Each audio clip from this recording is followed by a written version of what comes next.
Seja bem-vindo a mais um podcast Empreendedor Checkmate. Eu sou o David Leandro e estou aqui com Carolina Augusta. Ela que, você já sabe, é empresária, fundadora da Boomit, investidora anjo, conselheira de empresas e hoje vai trocar um papo sobre vida pessoal e empreendedorismo. Será que isso se concilia ou será que todo empreendedor está destinado a morrer sozinho? Adorei a entrada, só queria dizer. E aí, Carol, eu queria começar hoje falando sobre uma das coisas que nos acompanha para sempre, que é a nossa rotina. Eu vejo que você, mesmo com uma rotina louca entre Rio e São Paulo, viajando muito, mesmo assim você sempre se mantém treinando, focada, lendo, sempre estudando, se atualizando. E o quão importante você acha que toda essa rotina é para que você se mantenha saudável mentalmente? Legal, e até incluiria uma outra parte da minha rotina, que é a família, né? Você tem família? Boa. Tenho pai, tenho mãe, tenho marido, tenho família. E aí, como você consegue conciliar tudo isso? Então, eu também não sou a pessoa mais organizada do mundo, né? Isso que eu acho que é legal de falar, assim. Eu aprendi que agenda e rotina é uma ferramenta e não uma prisão, né? E eu também parei, em um determinado momento, eu via muito... Não, porque, poxa, eu tenho que acordar, né? O 5 a.m. Club, você tem que fazer A, B, C. Então, eu aprendi ao meu jeito, né? O que funciona para mim? O que dá certo pro meu estilo de vida? Então, eu sou uma pessoa mais notívaga. Sempre fui, né? Uma pessoa mais da noite. Então, não adianta me colocar que eu tenho que correr, sei lá, 6 quilômetros, 3 quilômetros, 5 da manhã. Não vou fazer. Pelo menos não agora. Pode ser que amanhã eu entenda que isso faz sentido. Mas hoje não tenho motivação, né, para fazer isso. Então, acho que assim, eu divido a minha vida, né, obviamente, trabalho. Eu divido a minha vida... Vamos pensar assim, né? O pilar profissional, o pilar, né, da família, e tem amigos também, né? Lazer e enfim. Então, o pilar, né, trabalho, e acho que até tem um quarto, né? Acho que são 4 pilares, né, que eu digo assim que são muito fortes. Então, o trabalho, a família, né, amigos, que para mim são muito importantes, e cuidar da saúde, bem-estar, enfim, acho que isso se resume assim. E eu acho que bem-estar, a espiritualidade também está um pouco dentro disso, né, na minha concepção. Eu gosto de falar espiritualidade porque eu não sou uma pessoa religiosa. Eu não tenho uma religião, mas eu tenho um conjunto de crenças e eu vou meio que entendendo como é que eu me posiciono dentro disso. Dito isso, assim, como é que eu entendo, né, o meu trabalho? Primeiro, a minha agenda ela é extremamente segmentada, né? Então, eu tenho ali a minha vida pessoal, eu tenho as coisas da Boomit, eu tenho as mentorias que eu faço, e isso tudo separadinho em cores diferentes. Então, se você pegar minha agenda hoje, né, por exemplo, aqui, eu já sei o que a minha programação para mais ou menos daqui a uma semana. Tá lá. Né? Minimamente. Né? Claro que eu tenho espaços vazios que vão enchendo e vão trazendo compromissos ou coisas que vão mudando. Então, acho que o primeiro ponto de se manter uma rotina é você ter uma agenda. Se você tem eventos recorrentes, cara, projeta esses eventos recorrentes. Se você tem um encontro XYZ, uma reunião que ela precisa estar, ela tem que estar lá na tua agenda. Então, assim, uma coisa básica que eu vejo que as pessoas falham em ter uma agenda. Segundo ponto, né, para a rotina, né, de modo geral, né? Dentro do trabalho, eu não divido o trabalho, assim, a Boomit, óbvio, é minha prioridade, mas eu sou envolvida com outros projetos. Eu tenho outros projetos paralelos.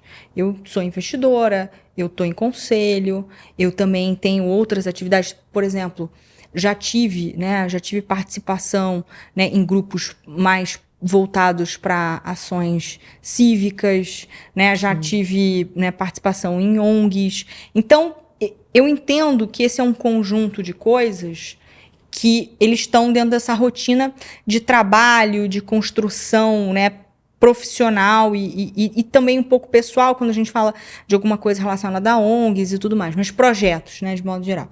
Então, eu sempre fui uma pessoa muito envolvida em causas, eu nunca fiquei só no meu trabalho. Mesmo quando eu trabalhava em grandes empresas, né, quando trabalhei na Ambev e tudo, eu estava presente em outros tipos de organização. Então, eu já fui da RAPS, eu já fiz Renova BR, por exemplo, já fiz cursos lá. Não porque eu tinha interesse em ter uma vida pública, mas eu acho importante, como cidadã, estar ali presente, entendendo sobre política e fazendo a política acontecer de alguma forma, né? Então, eu acredito nisso, né? E tenho outros negócios paralelos, né? Outros projetos paralelos. Então, eu acho que isso me alimenta, me abastece a quem eu sou, né? Então, acho que esse é um ponto, né? Então, você ter esse olhar profissional. Uma coisa que eu sempre digo é que, para muitos empreendedores, ter, né, a sua empresa e as suas atividades é uma expressão de quem você é. É uma expressão de quem você é como pessoa no mundo. Então, para você poder conciliar muito bem a sua agenda, as pessoas que vivem ao seu redor precisam ter clareza de que isso é uma realidade para você. Com certeza. Se elas não têm essa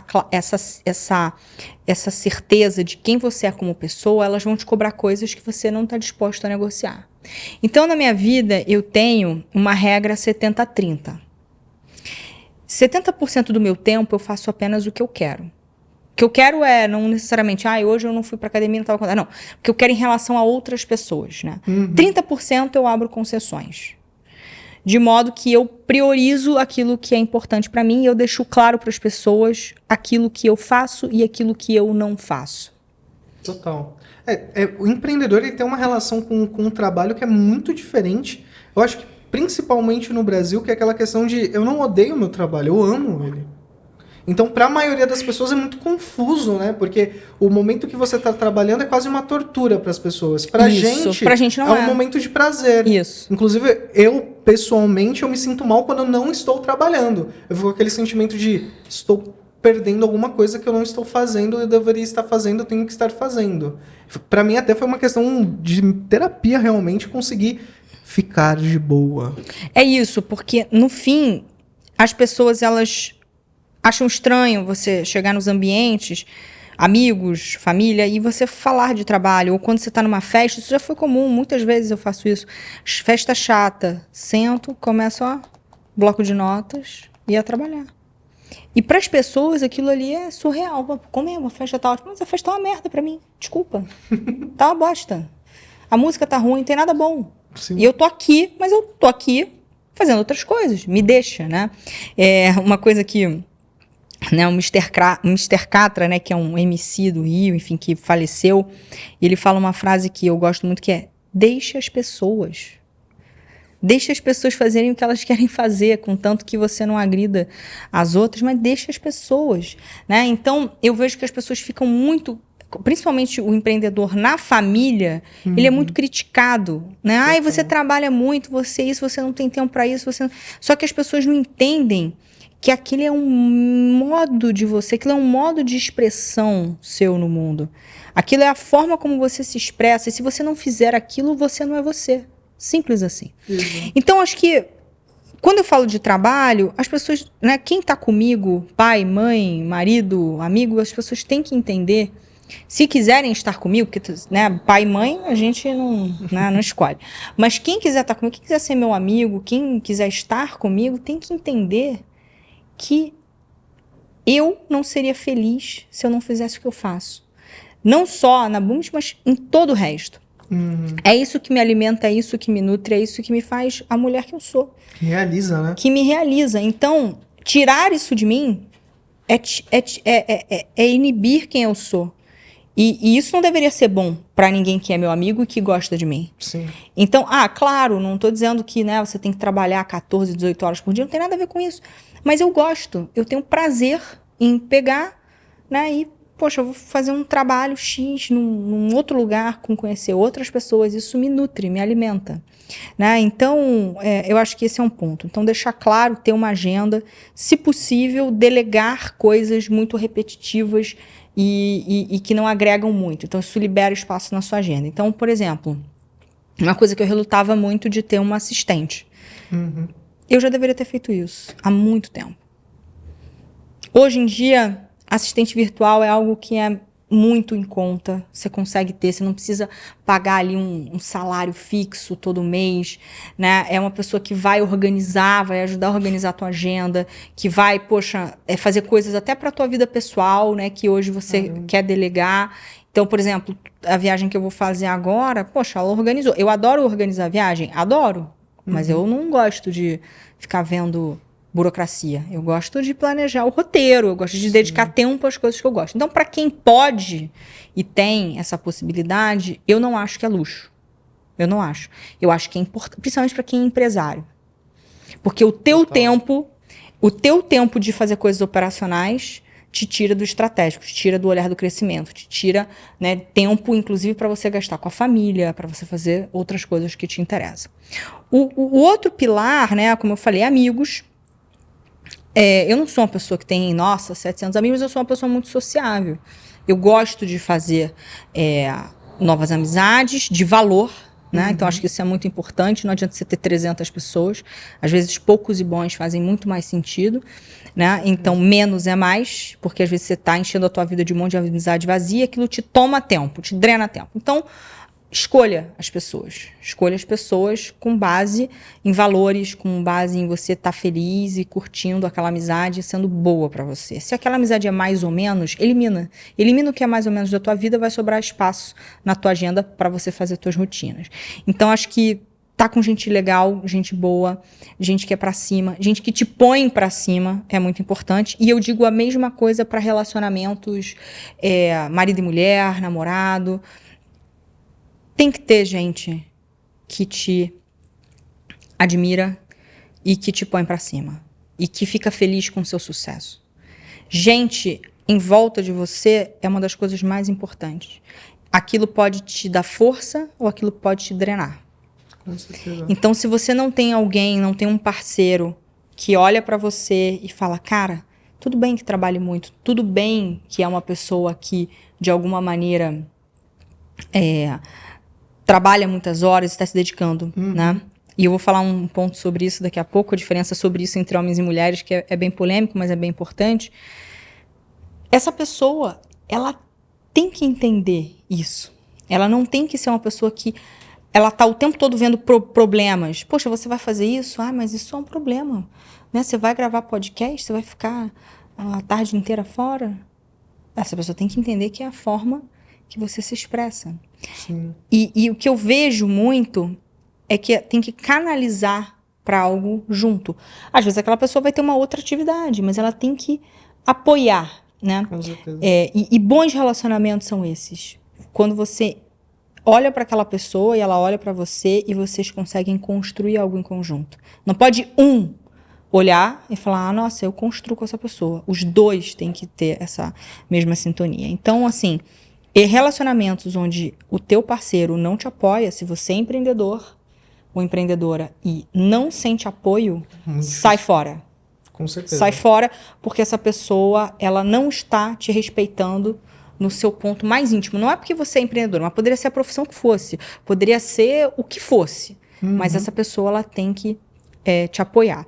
Ainda que ela não ache que aquele é o melhor caminho, mas então ajuda essa pessoa a conduzir para o melhor caminho. Então, acho que isso para mim é parceria. Dentro disso, uma coisa que eu acho aconteceu comigo. Eu lembro que teve uma vez um grande amigo meu e chegou em um momento que um aniversário dele, ele não me chamou para o aniversário dele, ele era um grande amigo meu. E eu depois cheguei e perguntei, por que você não me chamou? Ele falou, você está sempre trabalhando.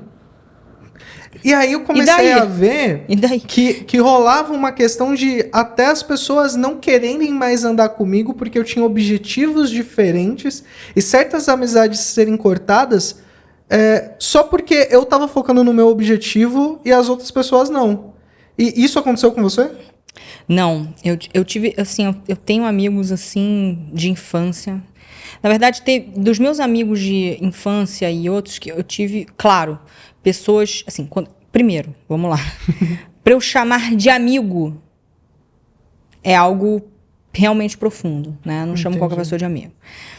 Segundo, eu tive sim um momento em que, principalmente com o meu melhor amigo, um amigo de infância, onde ele criticava, né, um pouco, né, do tipo, poxa, mas você só fala de trabalho e tal. E eu até acho que nesse caso era uma crítica construtiva, porque teve um momento que eu fiquei tão obsessiva que eu realmente, eu virei uma pessoa que eu convivia muito com aquilo, nem era do empreendedorismo, quando eu trabalhava na Ambev, e eu tinha uma amiga também que empreendia e ele era aquele que não empreendia. Então a gente acabava conversando muito sobre negócios e ele ficava um pouco de fora. Mas eu entendi. E naquele momento, assim, ele falou: poxa, mas cara, vamos falar de outras coisas. Porque ele tem uma memória da nossa infância e de quem eu era e tal, e você vai mudando, né? E hoje não, hoje a gente fala de tantas outras coisas, enfim. Eu não tive isso, mas eu já tive amigos que simplesmente, né, eu olho e falo assim, nossa, como é que eu fui amiga dessa pessoa? Nada a ver.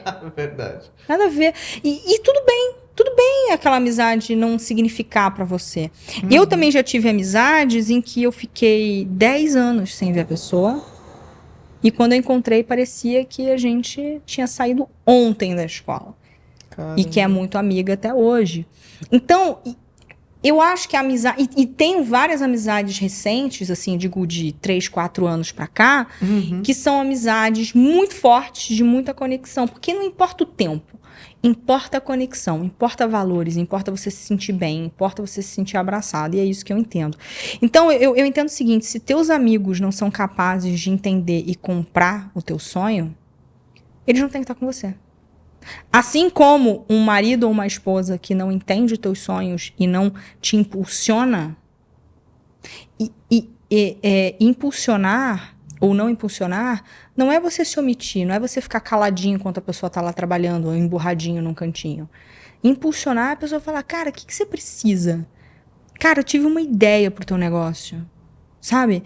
Pô, eu li o que você escreveu e eu tenho uma crítica para fazer. Exato. Isso é impulsionar. A pessoa simplesmente também aceitar e viver no mundo lá dela e você no seu, isso não é aceitar. Isso não é. Isso não é você impulsionar. Isso é simplesmente você estar ali. Se conformar. Orbitando. Isso não é algo de valor. Então, uma coisa que eu sempre falo, assim, escolha as pessoas. Porque as pessoas, elas podem te afundar ou te impulsionar. Total. E aí, se você chega depois de um dia cansado ou cansada em casa e ainda tem que lidar com uma pessoa que não consegue compreender as tuas escolhas, e tudo bem, ela pode discordar das tuas escolhas, mas ela precisa, ou ele, né, precisa ser alguém que te apoia. Com certeza. Né? Te apoia mesmo, no sentido assim, cara, o que você faz? Me conta o teu trabalho. Tipo, como é que eu posso... Poxa, eu vi isso aqui, eu lembrei de você. Eu acho que isso aqui pode te ajudar. Olha esse livro aqui. Então, isso te ajuda a construir. Você olha para trás e fala, puxa, isso aqui é uma relação de valor. Né? E aí, por fim, é bem-estar, né? E aí entra o que você falou da rotina dos stories e tudo mais. Eu treino, né, musculação já desde 18, 19 anos e tudo mais, assim, mas eu nunca fui aquela pessoa, sabe? Tipo, comer frango com batata doce. E treinar todos os dias, assim, eu procuro ter uma rotina. E aí, de novo, uma coisa que eu descobri sobre mim é, eu gosto de treinar a hora que eu quero. Então, já treinei meia-noite aqui, né? Já treinei meia-noite. E ok, treinei, tava lá. E tudo bem, é o que deu pra fazer, né? E claro, eu tenho a minha rotina, né? Então, poxa, todo dia acabei o trabalho, poxa, faço meu pré-treino, minha refeiçãozinha de pré-treino, venho, né, o meu shake, venho, treino, vou embora. Então, a comodidade também ter uma academia muito perto de onde você mora, ou muito perto do seu trabalho, é importante. Sim. Para mim, a atividade física é algo que libera para mim Eu não sou muito fã de musculação. Eu faço por uma questão mais estética mesmo, sendo bem transparente. Total, acho que todo mundo. Quem não faz, tá mentindo. Tem gente que tem prazer, cara. Pior que tem. Eu não consigo entender Eu também não consigo entender, mas tem. Eu acredito que tem. Meu sonho era tomar alguma coisa e ficar malhado sozinho. Isso, todo mundo tem esse sonho, né? É o caminho mais fácil. Mas assim, por exemplo, eu faço pilates. Eu tenho muito prazer fazendo pilates, né? Eu faço principalmente tênis também, 2 vezes por semana. Então, eu tenho muito prazer com isso. Bem-estar, eu faço terapia semanalmente, religiosamente. E tem outras terapias, né? O Access é uma terapia que eu faço já há bastante tempo. Theta Healing também é uma coisa que eu faço há bastante tempo. Então, o bem-estar não é só, né? Então, é um conjunto de fatores. Então, tem coisas que eu não abro mão e eu dedico. E eu entendo que do momento que eu me conheço bem, que meu corpo funciona bem, que eu não fico doente, eu consigo ter mais energia para fazer coisas que eu gosto. Né? E é isso. E eu acho que a gente tem que parar de se obrigar a entrar na rotina e no plano dos outros. A gente tem que se conhecer para entender o que funciona melhor pra gente. Total. Então, acho que esse é o mecanismo. Senão você se frustra, né? Eu lembro que no começo que eu tentei abrir uma rotina e você vai para todos os coaches de internet, nossa, coloca tal horário e tal horário. E para empreendedor não funciona porque, você não sabe como que vai ser a sua rotina aquele dia. É difícil, às vezes vem umas bombas e você tem que... Exato. E aí você acaba se frustrando e você deixa de lado porque você não quer se frustrar mais. Então é super importante realmente a pessoa conseguir criar um ambiente que ela consiga controlar a rotina dela, mas ela ter os to-dos. Eu vou fazer isso hoje. Se vai ser meia-noite ou vai ser às 8 horas, não sei. Mas eu vou fazer. Sim. A dica, pessoal, se conheça, entenda aquilo que você gosta e curte fazer dentro do tempo mais prático para você. Com certeza. Então, procure comodidade. O que é mais fácil para mim agora, para começar? De repente... morar num lugar um pouco mais próximo da academia? Não. Fazer um treino em casa, tranquilo. Ou não treinar e cuidar da alimentação, mas fazer uma caminhada de leve e tal. Exato. Tudo bem. Então, acho que assim, você primeiro tem que entender o que é importante para você. Se é uma prioridade estética, por exemplo, às vezes pode ser. Então, acho que o bem-estar, ele tá aí. Né? E aí eu queria até aproveitar para a gente falar um pouco sobre... Falei, né?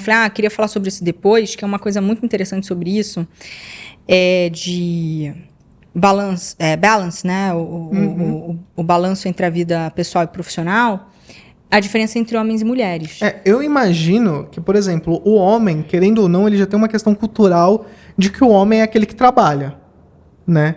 Então, eu imagino para você, mulher, já enfrentar muitos obstáculos e ainda tem aquela questão de mulher... pra casa, né? Infelizmente você tem numa cultura machista, patriarcal, que olha a mulher e que se a mulher ela começa a se destacar até no ambiente profissional, você já acha que ela tá errada. Como que você lidou com isso? Então, eu sempre tive em casa, né, uma mãe e um pai também, que sempre me falaram sobre a importância da independência, né? Então eu não vim com esse chip de ter um desejo de ser dona de casa. Eu brincava de Barbie, a minha Barbie era solteira, pegadora, e ela era muito sinistra no trabalho. Então eu já vim com essas referências, muito embora minha mãe tenha sido uma mulher que cuidou da família. E cuidava dos meus avós, porque meu avô tinha uma condição de saúde bem complexa, e também de mim e do meu pai. Mas minha mãe sempre falava isso. E eu acho até por uma certa frustração dela não ter conseguido, né, por N fatores, seguir com alguns planos que ela tinha. Então, eu acho que eu não tive essa influência, né? Mas, no entanto, o machismo ele tá em todo canto, em todo lugar. E isso é algo até um tanto inevitável, né? Mas uma coisa que eu vejo, principalmente da diferença entre homens e mulheres, é o seguinte... Eu li muita biografia, né, de empreendedores, eu gosto de ler. Biografia de pessoas em geral, mas de empreendedores eu gosto bastante. Você pega aí um teste, tá? Pega aí vários day ones de Endeavor, tá? Qual é o discurso do empreendedor homem? O empreendedor homem, ele fala, não, porque eu passei muito tempo sem cuidar da minha família, trabalhando muitas noites, dormindo muito pouco, eu não vi meus filhos crescerem, mas eu fiz isso pela minha família. Quando a mulher tem a mesma atitude, ela faz isso porque ela é individualista. E ela está deixando a família de lado. Tem um filme que eu vi que para mim foi uma grande decepção, que foi o De Pernas pro Ar, aquele filme da Ingrid Guimarães, um filme de comédia e tal, que ela tem um sex shop e tal, e o filme 3 conta uma história, a história dela em que ela sempre foi super workaholic e ela estava num momento, ela sempre esteve num momento meio que de divórcio do marido por ser workaholic. E nesse filme, ela tem uma fala que pra mim, eu falei assim, pra mim esse filme acabou aí. Né? Eu critiquei o filme por essa fala, eu acho que quem fez o roteiro perdeu uma oportunidade de dar um recado para a sociedade, porque é um filme blockbuster e etc. E eu acho que perdeu a oportunidade de dar um recado. Tem uma cena em que, vou dar um spoiler aqui, quem quiser ver o filme e tal, ver depois, problema seu. Muito bom. Então, é o seguinte, tem um determinado momento que ela chega, tem uma discussão com o marido, porque ela, enfim, construiu uma empresa, um baita patrimônio e tudo mais. E o marido é arquiteto e tinha vida também, mas assim, né, o filme vai mostrando essa progressão financeira muito correlacionado à empresa dela, né? E o crescimento dele também profissional. Então eles vão melhorando de vida, moram numa baita casa e tal.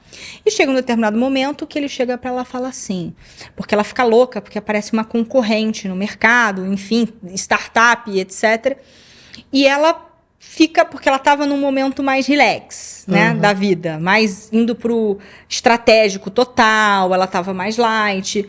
E aí vem uma ameaça e ela volta exatamente para o molde de controle que ela tinha naquele momento.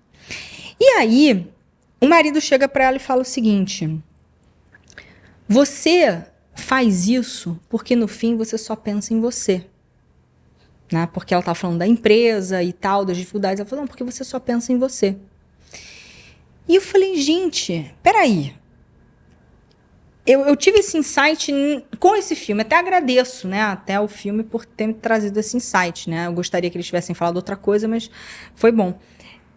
Cara, eles moram numa baita casa, eles têm toda uma estrutura, os filhos têm escola. Ela foi lá, ela construiu. Mas ela não fez isso só pensando nela, ela fez isso pensando nas pessoas. E novamente, você se expressa dessa forma. Exato. E aí eu comecei a observar isso, né? Que tudo bem o homem ter uma vida de quase não estar com a família, porque ele é o provedor. A mulher, se ela toma essa atitude de priorizar a família ou de não querer ter filhos, ela é individualista. Ela está pensando nela, ela não está pensando na família. Então isso para mim é algo assim muito cruel com a mulher, porque hoje a mulher ela vive um momento de transição. Se você se dedica somente à sua família, há uma crítica hoje social. Eu não critico, porque eu acho que você é livre para fazer as escolhas que você quer. Eu não acho que é a melhor escolha. Hoje, eu não acho que é a melhor escolha, porque você cria uma certa dependência, e isso lá na frente, se um dia você não quiser ter mais aquele marido, aquela família, isso não é todo homem, né, não é toda pessoa boa, né, ali de coração que faz o correto.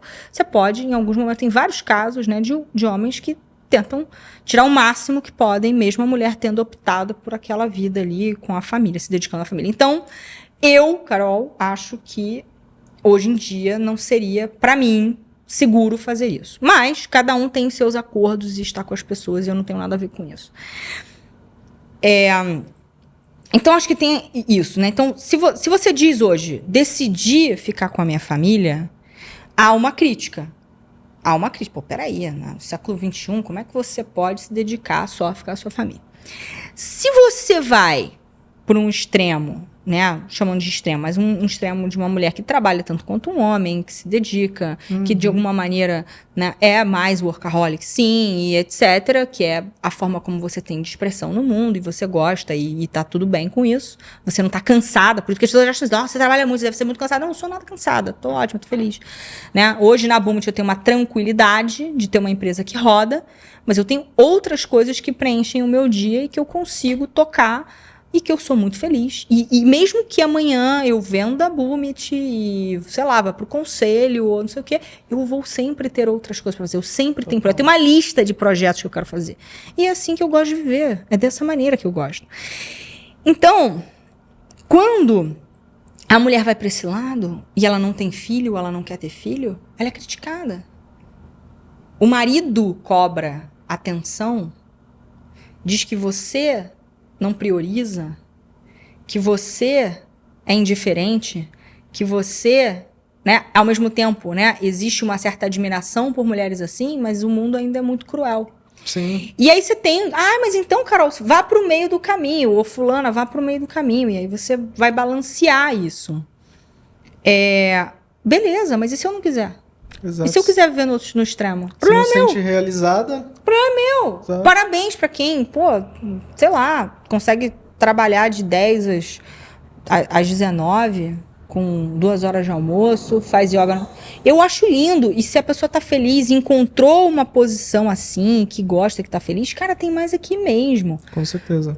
Mas eu gosto de ter minha agenda lotada, eu gosto de viajar, eu gosto de atender cliente no Brasil inteiro, eu gosto dessa vida dinâmica, é assim que eu vivo e é assim que eu quero viver. E se eu tiver um filho amanhã, vai comigo, até estar na escola e etc. E aí você vai ter que pensar em modelos, né? Então, é isso, acho que a mulher tá vivendo esse momento de transição que é muito cruel. Sim. Porque além de você ter que ser, né, não é que você tem que ser, né, mas existe uma cobrança da estética, você trabalha, cuida da família, e aí tem um fator, né? Na minha opinião, e falo mesmo, não tô nem aí. A maioria dos homens se comportam como crianças. Total. Eu acho que grande... Aí você não tem um filho, você tem 2, né? Você falou 2 coisas, que é combinado e segurança. E eu acho que muito desse movimento...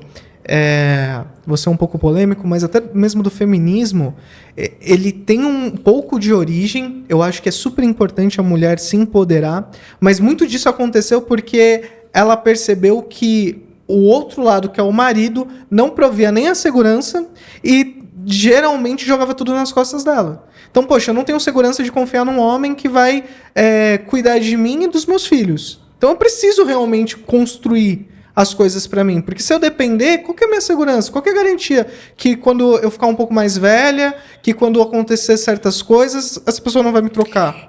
David, eu respeito até a tua colocação e acho que pode ser que tenha em algum lugar esse elemento, mas eu vejo que as mulheres... O movimento feminista veio com a questão de você ter escolha. Perfeito. Porque esse é o ponto, pra mim, né? Assim, eu acho que as mulheres, numa condição de dependência, elas não tinham escolha. Se eu quiser ser uma artista plástica, eu não tenho escolha. Se eu quero ter uma empresa, eu não tenho escolha. Se eu quero ou não ter filhos, né? Por exemplo, hoje, eu posso... assim, não é um choque eu falar que eu tenho 35 anos, não tenho filho e não tenho tanta vontade de ter. Congelei lá os óvulos por uma questão de segurança, mas até hoje eu não sinto essa vontade. As pessoas se espantam, mas é tranquilo. Agora, imagina se eu fosse uma mulher da década de 50, dependente do meu marido, e eu dissesse que eu não quero ter filhos. Eu não tenho serventia. Exato. A mulher, ela era inútil naquele lugar. Por quê? Porque o casamento existia para se ter uma família. Exato. E no momento que você não quer ter filhos, você não teria nem opção disso. Você tem que ter filhos, porque esse é o seu papel. E aí por isso que vem a expressão, ficou pra titia. Porque se você não casa com alguém, você é praticamente uma coisa obsoleta. Você não vale nada. Você só vale porque alguém pode casar com você, te comprar, né? Então, eu entendo que o feminismo, ele vem com o desejo das mulheres de terem escolha. Escolha Escolha de ser o que elas quiserem, escolha de ter ou não ter filhos, de poder se relacionar sexualmente com quem elas bem entenderem, não é? Sim. Então, que foi algo que os homens fizeram a vida inteira, né? Com certeza. Então, era muito comum, década de 50, 60, você ter homens... Hoje é mais difícil, né, com as redes sociais e tudo mais, homens que tinham 3 famílias. Filhos bastardos aí, à vontade. Né?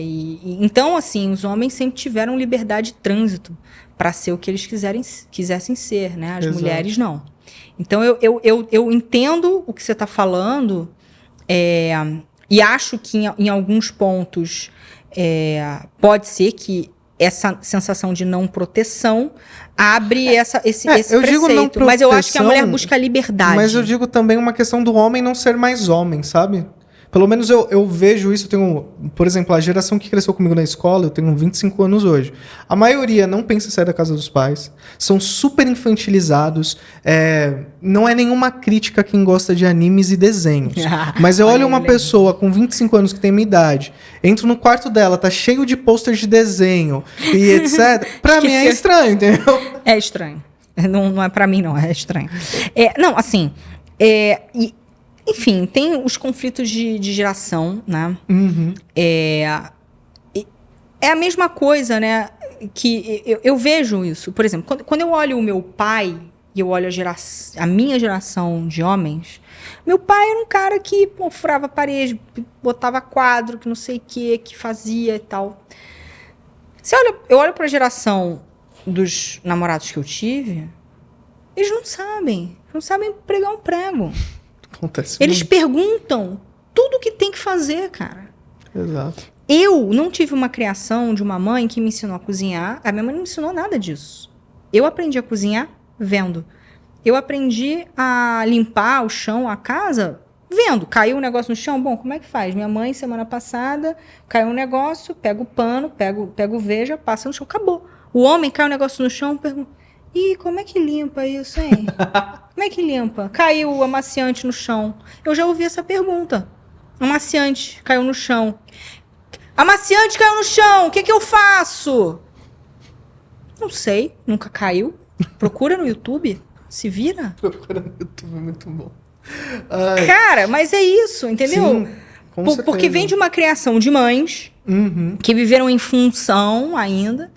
Exato. E são homens que não conseguem ser resolutivos, não conseguem resolver desafios bobos. Exato. Desafios idiotas. Você já assistiu um filme chamado Diabo Veste Prada? Lógico. Eu acho esse filme um dos melhores filmes que eu já assisti assim na minha vida. Eu gosto muito de cinema e eu acho assim, os 3 atos dele são perfeitos.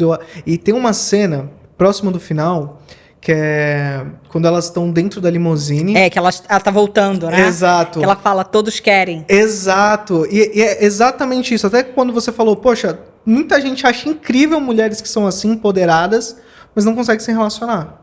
Porque na hora não quer todo o preço que vem com aquilo. Ele quer todo o estágio de ter uma mulher super bem resolvida, de ter uma mulher independente que resolve as coisas, mas tudo aquilo que formou aquela mulher, ele não quer.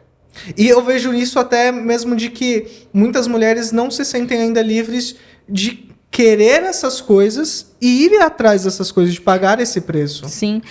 Só que aí tem algumas falácias, né? Porque eu vejo que hoje a internet ela tá muito polarizada nessa coisa do yin yang. Não sei se as pessoas estão acompanhando. Não, porque a mulher yang, ela vai morrer sozinha. Cara, eu sou yang pra caramba, nunca morri sozinha, sou casada, tive vários namorados. Então, assim, balela, tá?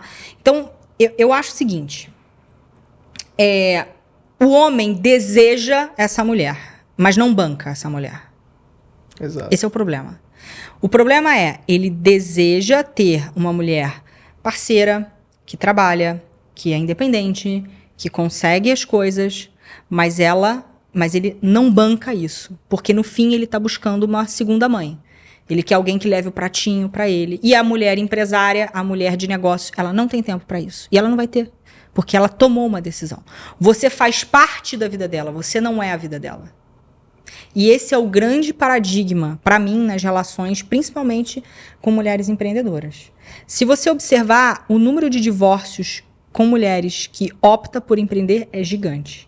Eu diria que é na casa dos 60% a 70%. Caraca. Por que isso? Por que isso?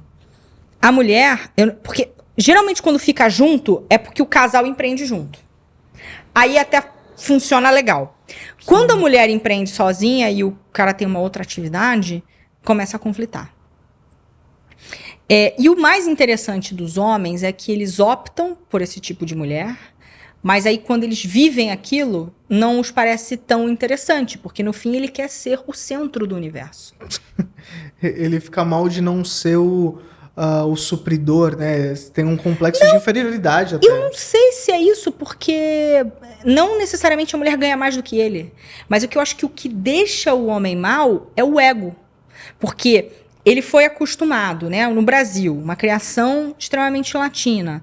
A mãe cuida, faz, não sei o quê, né? Eu já tive vários exemplos, né? De irmãos, onde as filhas tinham tarefas, faziam coisas, não podiam levar os namorados para casa, e o garoto morava tinha o melhor quarto, levava todo mundo para dormir lá de noitada, chegava, a família estava lá, uma estranha tomando café da manhã. Ele pode, ele é o rei da floresta. As meninas não são nada. Então, eu não estou dizendo que isso é uma realidade de todos, mas isso é muito comum. Sim. Então, você vem de homens que lá na criação sempre foram os reizinhos dos seus ambientes. E aí, quando ele casa com uma mulher que ele deseja, é legal, porra, legal, eu quero uma mulher. É uma mulher que consegue, que faz e que tá ali, né? Sim. Mas não coloca ele no centro, isso dói, isso machuca, isso vai Exato. No ego dele. E aí, vamos lá, tô trazendo o problema. Como é que eu acho que isso pode equilibrar? Primeiro, eu acho que você tem que encontrar, né, como eu falei, uma parceria realmente interessante. Alguém que entenda isso, goste, aprecie e que consiga. É difícil? É difícil. Mas, novamente, eu entendo que se você vive uma vida baseado ou baseada no que você pode ter com o outro, você não vai viver a sua vida nunca. E aí, na jornada de você viver a sua vida, você vai cruzar com pessoas semelhantes, que têm desejos semelhantes e que podem construir coisas semelhantes com você. Perfeito. Entende? Então, Entendo. Às vezes você está presa ou preso numa relação de uma pessoa que não está construindo com você e você fica preso nisso achando que você não vai encontrar outros ou outras, né? Mas eu entendo que isso precisa caminhar. Então, assim, para concluir esse tema que é bem delicado e polêmico, eu não tenho uma resposta exata, né? E até porque minhas relações sempre tiveram altos e baixos, nem sempre você tá bem e tal.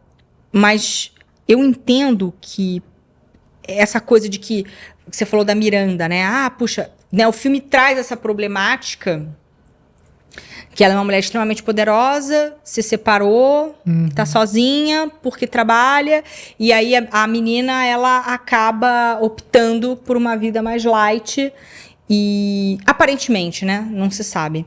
Sim. Mas eu entendo que a gente está caminhando para modelos, né? E eu acho que a gente está vivendo um momento de ruptura, né? Um momento onde a gente vê o universo feminino e o universo masculino, infelizmente, não coincidindo. Eu vejo que se... E esse é o tipo de polarização que eu vejo na internet. Pô, se você é uma mulher isso, o cara não vai querer você. O que é uma mentira. Na verdade, os homens querem. O problema é que, na hora que a relação se constitui, ele não está acostumado a não ser o centro das atenções. Eles sempre reclamaram que eu detesto mulher que liga, eu detesto mulher que enche o saco quando eu vou no futebol, quando eu tô tomando chopp com os amigos. Aí encontra uma mulher que tá nem aí que você tá fazendo, tá trabalhando, aí, pô, meu Deus, psicólogo, entende? Exato. Então, assim, os homens precisam amadurecer. Mas o homem não é mais maduro que a mulher. Eu não tô pedindo pra ele ser mais maduro, ele só precisa ser um 20% mais maduro, só isso. Já tem jogo, entendeu? Então é isso. E você falou da sua criação, você citou os seus pais. Da onde você veio? Como que foi sua criação? Da onde surgiu o seu interesse por empreendedorismo? Em um outro podcast a gente pincelou ali o assunto, mas eu tenho essa curiosidade. Da onde veio esse desejo, essa questão de ser uma pessoa que soluciona problemas? Bem simples. Veio de uma vida muito complicada na infância. Não é jornada do herói, é verdade isso aí. Principalmente dentro de casa. Meus pais se amavam e tal, mas tinham muitos problemas.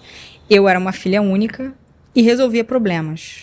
Eu era uma pessoa que, desde pequena, aprendia a resolver problemas muito cedo. Então, assim, a minha criação, eu sou filha única, né? E foi uma criação bem livre do ponto de vista... Meus pais super cuidavam de mim, me amavam. Meu pai sempre fazia exercícios de matemática comigo quando eu chegava da escola. Nunca foi meu forte. Hoje eu adoro matemática, mas não via muito sentido da forma como era ensinado.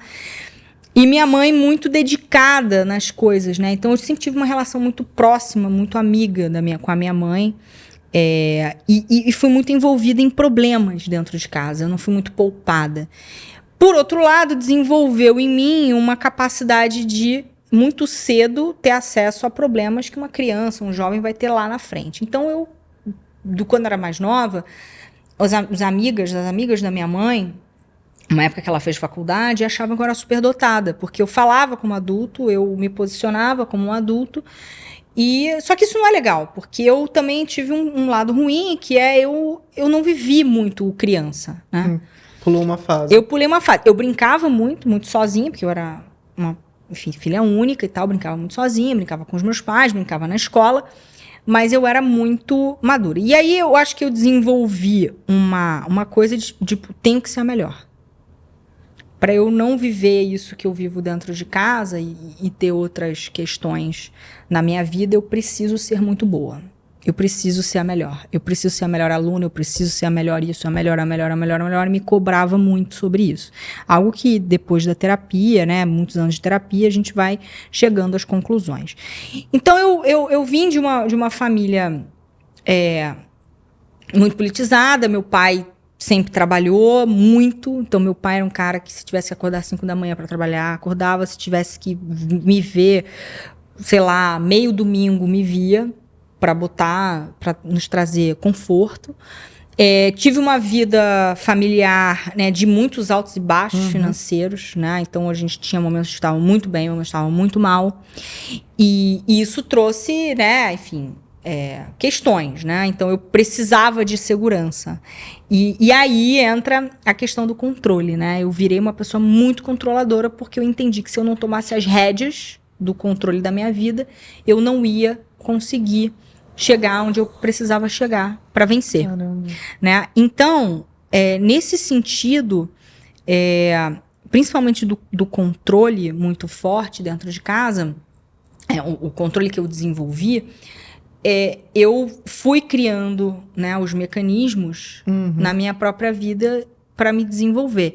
Claro que nunca me faltou comida. Claro que eu sou uma pessoa branca, cheia de privilégios. Assim, já devemos escola, mas nunca deixei de estudar. Sempre morei em bons lugares, sempre tive animais de estimação. Então, assim, esses altos e baixos, né, que eu tive financeiramente e coisas que aconteceram na minha vida, ainda assim, são muito distantes da realidade de muitas pessoas no Brasil. E como que você fez, você falou que cursou, sua faculdade foi Relações Internacionais. Isso. E daí, como que surgiu a Ambev na sua vida? Então, como é que foi? Assim, duas coisas, né? Como é que surgiu a Ambev, como é que eu empreendi? Quando eu, enfim, sempre tive essa característica, eu sempre fui muito boa aluna, e quando chegou no terceiro ano eu não sabia o que eu queria fazer. Eu estava indo entre medicina, direito, ciências políticas e arquitetura. Nada a ver com nada. Aí fiz um teste vocacional e a menina chegou para mim, a psicóloga, falou assim, olha, você tem de 91 a 95% de chance de ser feliz nessas 4 carreiras. Ou seja, saí de lá sem uma decisão. Pô, Então obrigado. muito, né? Valeu, obrigadão, hein? Você vai ser incrível. E aí, eu falei, cara, e aí foi uma coisa que eu descobri sobre mim. E que tem muito a ver com empreendedores. Uhum. Quando eu não sei um caminho, eu me deprimo. Eu me deprimia. Então eu fiquei mais ou menos 18 anos, assim, meio deprê mesmo. Depressão, eu tive depressão. Eu tive que tomar remédio e tudo mais. E fazer terapia. Porque eu falei, cara, eu não sei o que eu vou fazer. Tipo, eu nunca não soube o que eu ia fazer na minha vida. Eu sempre tive o quê? Um plano. Eu sempre tive o quê? O controle. Naquele momento eu falei, meu Deus, e agora? E meus pais, assim, não souberam muito como conduzir, né? E até que minha mãe percebeu que eu não estava bem, e me levou para psicólogo e tal, Uhum. e aí eu fui melhorando. E aí eu tomei a decisão, escolhi um caminho que era alguma coisa mais voltada para história, alguma coisa mais voltada para mundo, eu curtia e acabei escolhendo relações internacionais, tá? Nesse período todo, né, desde a escola, desde a universidade e tudo mais, eu fui tendo oportunidade, eu trabalhei no setor público, eu trabalhei na ONU, Caramba! então, eu fui experimentando.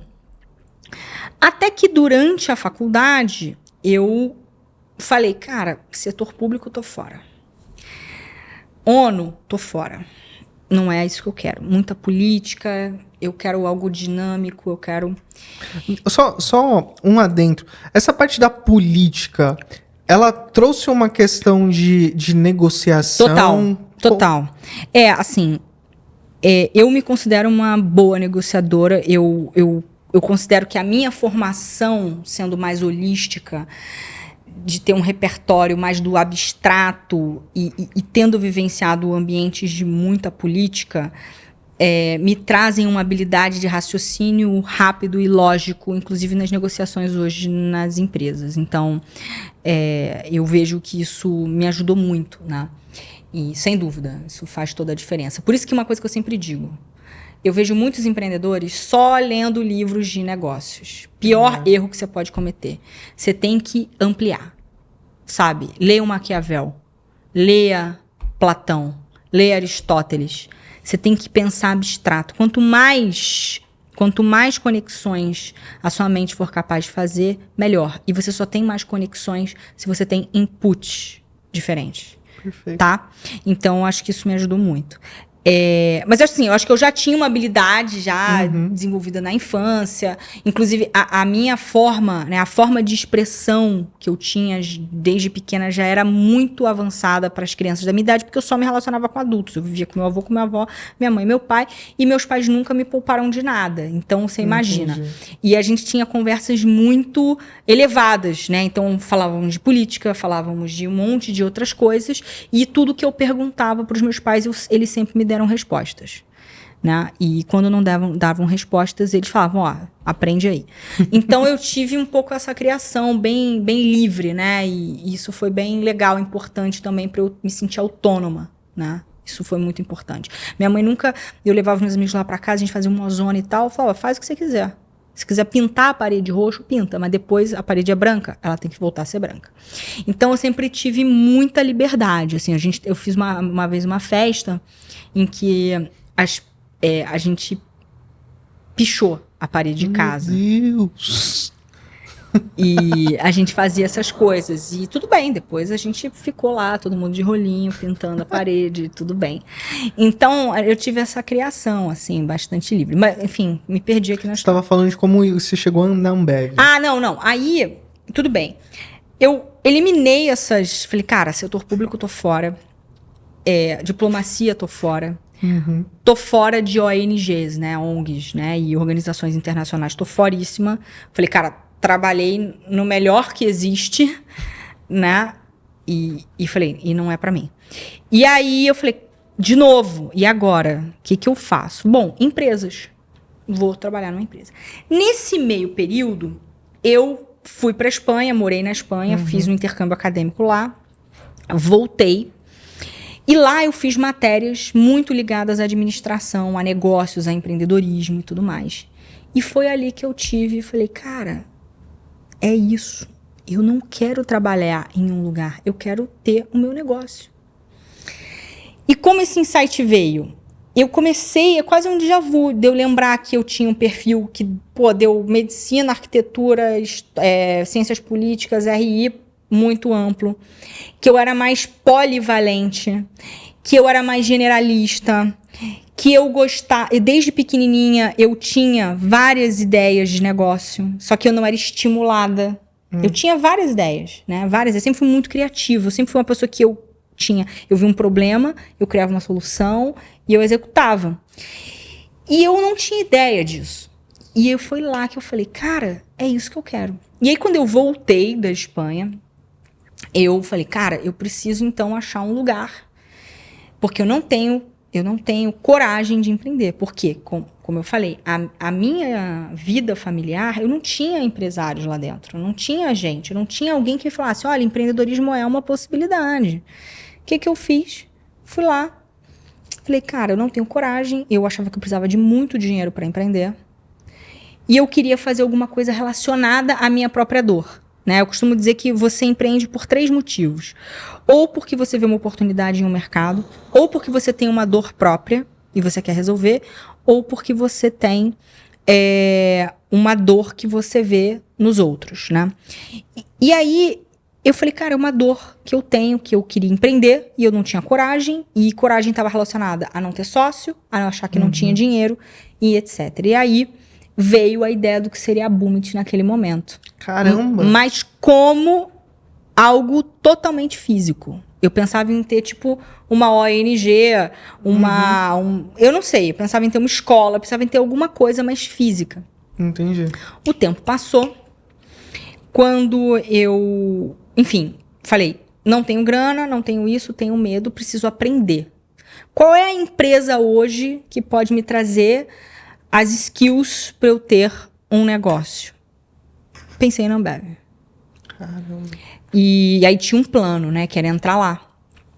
E eu acho que lá, né, você tem, primeiro, um trabalho intenso, meta, resultado, processo, é uma empresa de muitos processos. Tenho críticas a fazer, claro, mas principalmente lá você tem uma cultura muito forte. Então, um espírito de dono, enfim, coisas que hoje já se tem uma certa crítica, mas naquele momento fazia muito sentido. Então, eu falei, cara, é ali.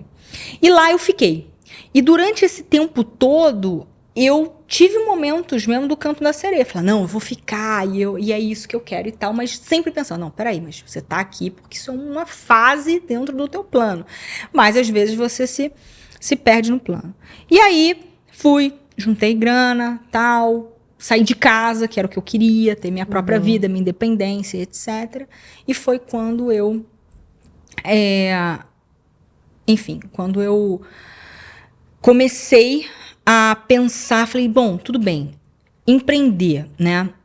Meu pai teve uma empresa de alimentação, e aí eu falei, ele me chamou para ser sócia, eu topei, a gente não deu certo, obviamente, a nossa sociedade, ele, enfim, tinha também um modelo mais controlador, eu tinha opiniões diferentes da dele e tal, a gente vendeu a empresa, e aí isso me possibilitou começar investimento anjo, né? Eu conheci o Cássio Espina, da Anjos do Brasil, em um evento que eu fui. Né? Olha como a vida é incrível, porque eu falo que gente realmente é o que vai te levar a outros lugares, sabe? Conhecer gente, pessoas levam a outros lugares que outras pessoas, enfim.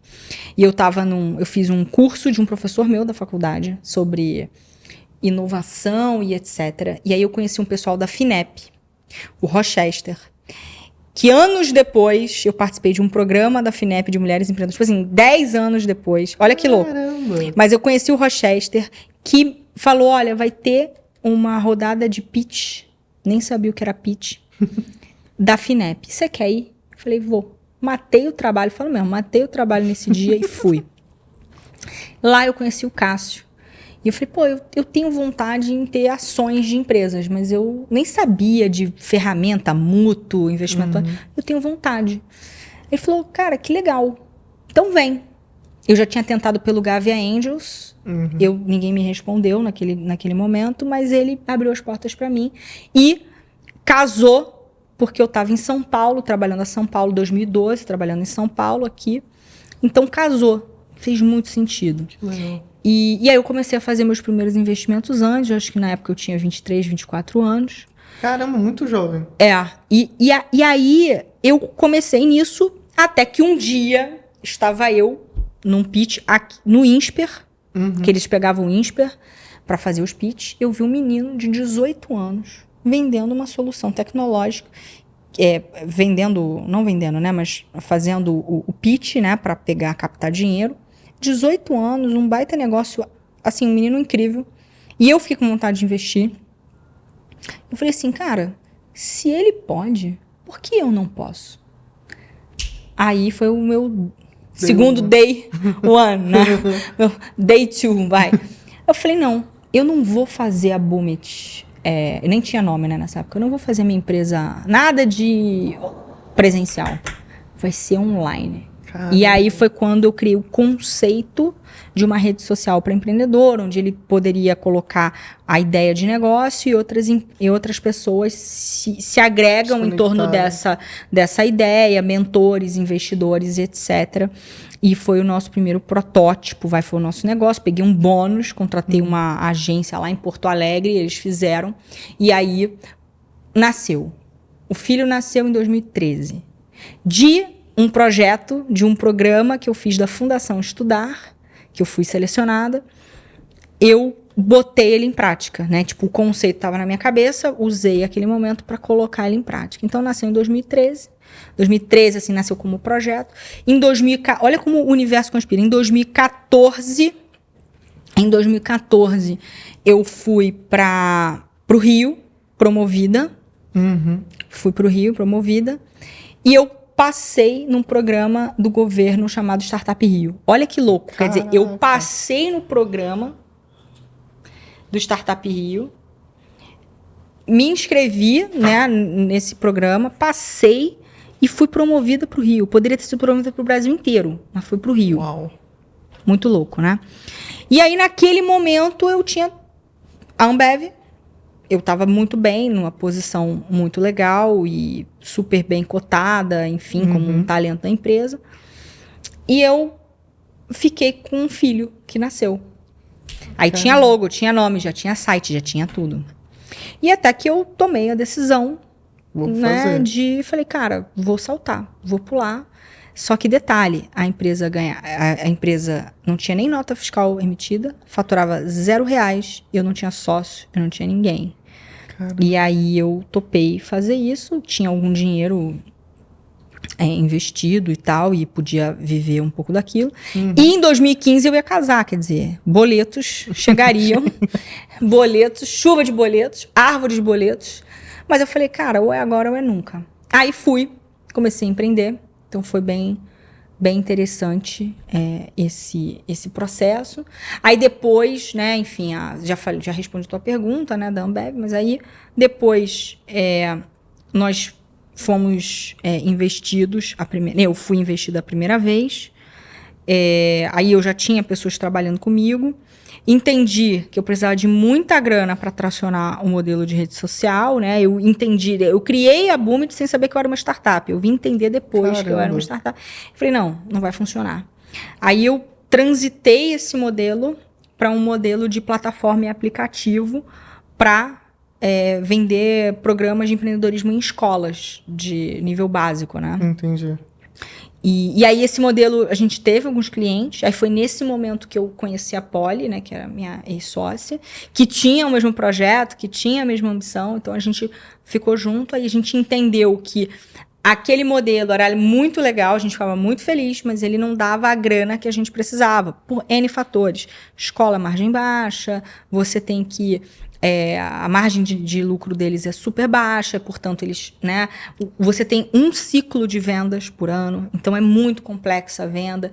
Então, aí, nesse meio tempo, a Santiliana procurou a gente, né, a gente pegou e fez um contrato, né, uma parceria com eles. Eles tinham várias escolas, então foi uma parceria interessante, né? Saímos, né, vendemos o programa, e aí a gente foi investido pela ACE, pela ACE, e já sabendo que esse era um modelo que não ia parar de pé. Eles já sabiam que a gente queria mudar, e eles falaram, não, legal, tem um mercado, tem uma coisa aí. Foi aí que a gente olhou, que na verdade foi o que eu sempre quis lá atrás, era olhar para o público de empresários, né, de empreendedores. Foi o que eu sempre quis, foi fazer isso. E por uma questão de pivotagem das coisas acontecendo, o que eu queria, que era lá, poxa, eu quero trabalhar com ter alguma coisa para os empreendedores, né, se desenvolverem, aconteceu em 2018. E aí, em 2018, a gente criou esse modelo, aí recebemos um aporte, mas um modelo que a precificação muito mal feita, muitos erros, né, de execução operacionais no produto, e a gente até crescemos bastante, e aí colocando o cliente no centro do processo, entendendo posicionamento, a gente mudou completamente o cenário, e aí foi quando a gente já entendia que a sociedade não estava caminhando da melhor maneira. Mas aí a precificação mudou, o produto mudou, tudo mudou. E aí a gente começou a tracionar o modelo atual. E a sacada de mentoria, né? Porque assim, na época, se hoje mentoria ainda não é tão popular, na época muito menos, da onde veio essa questão de essa dor existe e é forte? Quando a gente foi para aceleração, nós fizemos um trabalho de pesquisa de mercado muito extenso. A gente chegou a entrevistar 100 empreendedores. E aí, olhando os padrões e as informações estatísticas, ficava muito claro que... Estatística, assim, né? Uma estatística mais primária, mas a gente olhou dados, enfim, correlações e etc. A gente viu o seguinte.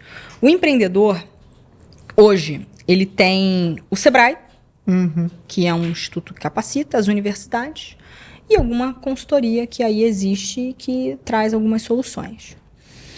Mas qual é a principal dor do empreendedor? Ter clareza do que fazer e como fazer. E ele está sozinho, sobrecarregado, está cansado. Sim. Então, a mentoria vem como uma solução de trazer conhecimento de forma muito mais ágil do que qualquer método que existe, porque você trabalha teoria, lógico, mas prática on the job, ou seja, no trabalho. Então, você já vê resultados práticos no início.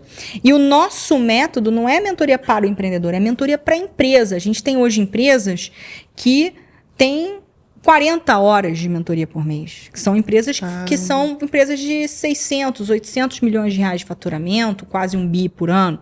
E tem empresa que está começando. Então, para cada nível e para cada fase da empresa, né, eu costumo dividir a empresa em 3 fases. Fase 1, fase 2, fase 3. Eu chamo de 3 P's, né? Paixão, problema e processo. Tem o meu TED, né, que fala sobre isso. Então, quem quiser assistir é bem legal, poder pôr o link tá aqui, ó. Aqui embaixo. Ótimo. Então, esse TED fala muito disso. Então, eu divido a fase empreendedora em 3. E para cada momento, né, para cada fase, você tem desafios diferentes.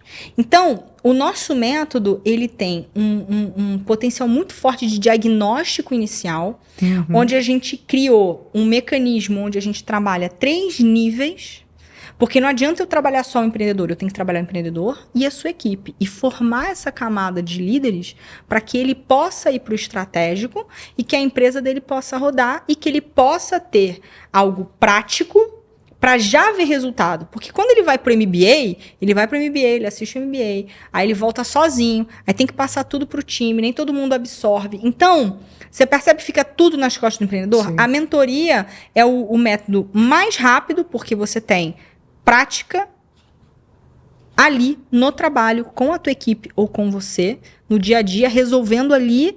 Abre aí o computador, vamos fazer essa planilha agora. Caramba. É assim que faz, é desse jeito.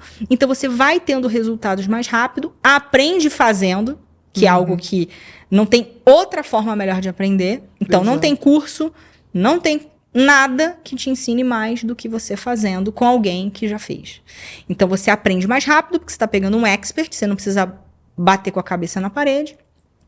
E você ainda consegue capacitar o teu time todo, se você quiser. Cara. Em qualquer área de negócio, em marketing, vendas, finanças, etc. Então a gente pega aquele diagnóstico inicial, os desafios que a empresa tem e conecta no momento certo aos mentores de marketing, vendas, finanças, gestão, enfim, de vários assuntos. Então a gente, de novo, como é que a gente chegou nessa solução? Conhecendo o cliente melhor do que ele mesmo. Conhecendo o que está na cabeça dele melhor do que ele mesmo. Por isso que a gente sempre roda pesquisas, focos com os nossos clientes. A gente sempre está muito próximo. Todo mundo que trabalha muito tem essa mentalidade. E a gente tem a mentalidade de ser um resolvedor de problemas, né? Tanto que na pandemia, eu já previ um churn alto, né? Um número de cancelamentos alto. E a gente teve só 30% em maio, quando a pandemia começou em fevereiro. Caramba. Mas a gente teve um churn de 30%, que na verdade não foi nem isso, chegou a 15%. Porque desses outros 15% foram pessoas que não conseguiram pagar. Que realmente... Que foram modelos que foram a faturamento zero, por exemplo. Mas assim, e a gente continua atendendo essas pessoas por um bom tempo ainda. E colocar o cliente no centro do processo foi, gente, temos uma crise, uma pandemia, ninguém sabe o que vai acontecer.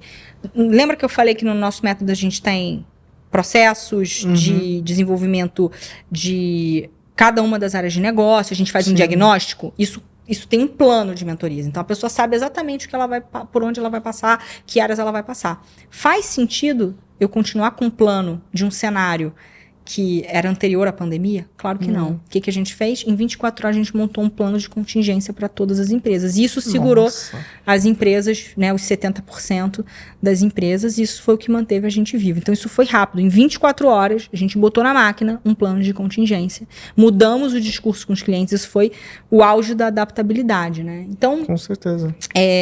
Então, basicamente, assim, né, respondendo a tua pergunta, todo esse processo, né, de transformação da Boomit foi o que fez a gente crescer, e a gente vai crescer muito mais. Acho que é um mercado gigante. O mercado brasileiro, ele é imenso e tem muitas oportunidades, né, do pequeno, médio e grande empreendedor. Então, e o que eu acho mais legal da vida, né, teve recentemente um post que eu fiz no Instagram. O mais legal da vida é que eu lembrei lá na faculdade que, putz, eu tive um insight de fazer algo relacionado a empreendedores. Rodei e tal, fui para outros mercados, tal, no fim, isso que aconteceu. Então, e é o que realmente tracionou. Então, eu estava no... Eu não gosto muito da palavra destino, porque parece uma coisa meio determinista, mas eu acho que tudo tem o seu fluxo, né? Com certeza. Eu acho que depois desse pitch maravilhoso, acho que não tem muito o que falar. A gente vai colocar um link aqui, se você, empreendedor, fez sentido para você esse papo. A gente está sorteando aqui 3 mentorias com a Carol. Tá um formulário, você vai clicar nessa página, vamos colocar destacado mentorias, tá? Clicando, preenchendo os dados da sua empresa, em breve o time da Carol vai entrar em contato com você. E se você for o campeão nessas 3 empresas, vocês vão ter aí uma oportunidade de conversar também frente a frente com Carolina Augusta. Ah, legal, David. Poxa, vai ser um prazer, né, receber vocês. Independente do desafio que você tiver, a gente vai fazer esse diagnóstico, vai entender quais são os seus principais desafios, onde que está doendo mais, se você tem um desafio de liderança, a maioria das empresas tem, né? Se você tem um desafio dos seus colaboradores não estarem engajados, de gestão, de processo, de marketing, vendas, o que for. E aí eu tenho certeza que só, né, esse programa intensivo de mentorias comigo e com o meu time de mentores, você já vai ter um grande presente, que é o nosso diagnóstico, que é um material mesmo extenso, são 20 páginas aí que a gente vai ler com você e vai te dizer o que você tem que fazer, é um baita material e que você vai poder trabalhar com o teu time, e eu tenho certeza que vai ser muito bacana, muito útil para todos. Show! Obrigado, gente. Aguardamos vocês, hein? Valeu, Carol! Obrigada, David. Valeu. Quanto tempo deu? 3 horas, sacanagem. 1h20, eu acho. 1h30 de novo. Ó.